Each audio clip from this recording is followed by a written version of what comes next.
మాట్లాడిన మాటలు వివేకానంద రెడ్డి గారు గుండెపోటుతో చనిపోయారు అన్న వార్త ఆ థియరీని సృష్టించింది సునీత రెడ్డి గారు అన్నారు. అంతేకాదు సునీత రెడ్డి గారు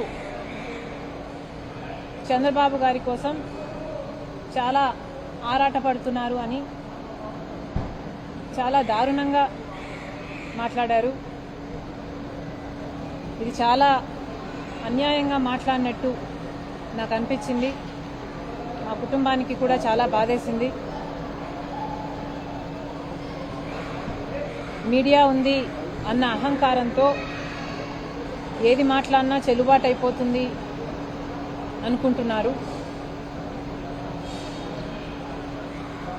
పలుకుబడి ఉంది అన్న అహంకారంతో ఎన్ని నేరాలు చేసైనా తప్పించుకోవచ్చు అనుకుంటున్నారు.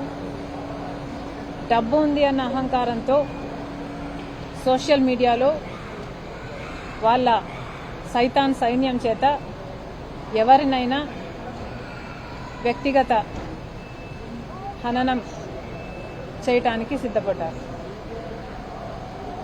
ఇది ఎంత దారుణంగా ఉంది అన్నది ఒకసారి వాళ్ళే ప్రశ్నించుకోవాలి. అసలు వివేకానంద రెడ్డి గారు గుండెపోటుతో చనిపోయారు అని అన్న థియరీని సునీతనే సృష్టించింది అని మాట్లాడారు అవినాష్ రెడ్డి గారు. నిజానికి వివేకానంద రెడ్డి గారు చనిపోయిన రోజున 7 గంటల నుంచే వివేకానంద రెడ్డి గారు గుండెపోటుతో చనిపోయారు అని సాక్షి టీవీలో రీలే జరుగుతూనే ఉంది. సునీత ఏమో మేము సునీత అందరం కూడా హైదరాబాదులో ఉన్నాం. ఈ వార్త విని ఒక షాకుకు గురయ్యాం. మరి సాక్షి టీవీ లోకల్గా పులివెందల నుంచి గుండెపోటు వార్తని చెప్తున్నారు. మరి లోకల్ న్యూస్ను ఇచ్చే అవకాశం లోకల్గా ఉన్న అవినాష్ రెడ్డికి ఉందా, లేక హైదరాబాద్లో ఉన్న సునీత రెడ్డికి ఉందా? లోకల్గా ఉన్నది అక్కడ అవినాష్ రెడ్డి గారు. బాడీ పడి ఉంది, రక్తపు మడుగుంది. అక్కడ గుండెపోటు కాదు ఇది అని చూసిన ఎవరికైనా అర్థమయ్యే పరిస్థితి ఉంది. అలాంటప్పుడు సాక్షి టీవీలో గుండెపోటు అని ప్రచారం జరుగుతుంటే లోకల్గా ఉన్న అవినాష్ రెడ్డికి దాన్ని ఇన్ఫ్లుయెన్స్ చేసే అవకాశం ఉందా, లేక దూరంగా ఉన్న సునీతకు ఆ మీడియాని ఇన్ఫ్లుయెన్స్ చేసే అవకాశం ఉందా? సాక్షిని నడుపుతున్నదేమో భారతిరెడ్డి గారు. 7 గంటల నుంచి వివేకానంద రెడ్డి గారిది గుండెపోటు అని ప్రచారం చేస్తున్నారు సాక్షి టీవీలో. మరి అలా ఎందుకు ప్రచారం చేశారో భారతిరెడ్డి గారు కానీ అవినాష్ రెడ్డి గారు కానీ ఎప్పుడూ సమాధానం చెప్పలేదు. అక్కడ మీడియాను మేనేజ్ చేసుకునే అవకాశం అవినాష్కు, భారతిరెడ్డికి, సాక్షికి ఉంది. అక్కడ పోలీసులను మేనేజ్ చేసుకుని పోస్ట్ మార్టం వద్దు అని చెప్పే అవకాశం కూడా అవినాష్ రెడ్డికే ఉంది. పోస్ట్ మార్టం జరగకపోతే బెనిఫిట్ అక్కడ ఎవరికి?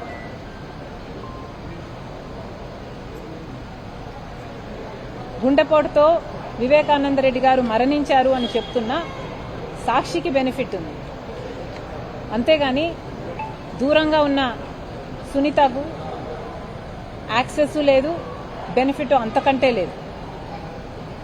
ఇంతవరకు కూడా సాక్షి టీవీలో 7 గంటల నుంచి వివేకానంద రెడ్డి గారు గుండెపోటుతో మరణించారు అన్న వార్త సాక్షి ఎందుకు ప్రచారం చేసిందో ఇంతవరకు భారతిరెడ్డి గారు కానీ అవినాష్ రెడ్డి గారు కానీ ఇంతవరకు సమాధానం చెప్పనే లేదు. ఇంకొక విషయం, వివేకానంద రెడ్డి వ్యక్తిగత జీవితం గురించి వాళ్ళ సోషల్ మీడియా సైతాన్ సైన్యం చేత నానా రకాలుగా ఆయన వ్యక్తిత్వాన్ని అసలు బ్రతికి లేడు మనిషి అన్న ఇంగితం కూడా లేకుండా ఆయనను అవమానించడం జరిగింది. అసలు సాక్షి పేపర్లో కూడా పైనేమో రాజశేఖర రెడ్డి గారి ఫోటో, కిందేమో వివేకానంద రెడ్డి గారి ఫోటోలు, ఆయన గురించి రాసిన ఆర్టికల్స్ ఈ రోజు వరకు కూడా కళ్ళ ముందు కదులుతూనే ఉన్నాయి. అది ఎప్పటికీ మర్చిపోలేం.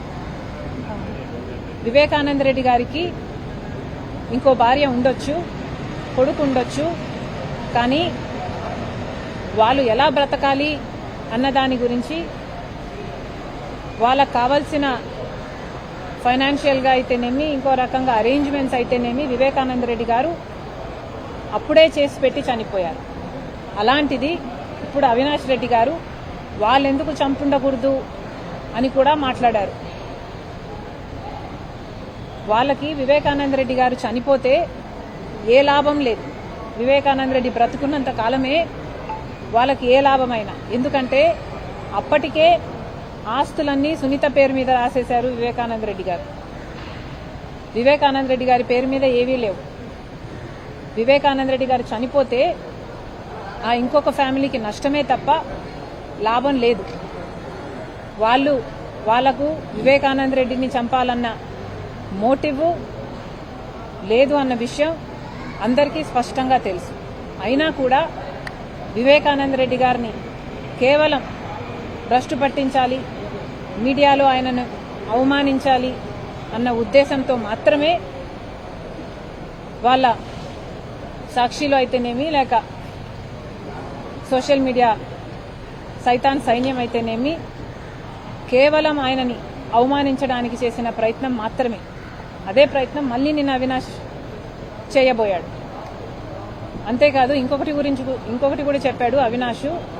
నిన్న అసలు వివేకానంద రెడ్డికి హత్య చేసింది సునీత భర్త రాజశేఖర్ అన్నట్టుగా పోర్ట్రే చేయబోయాడు.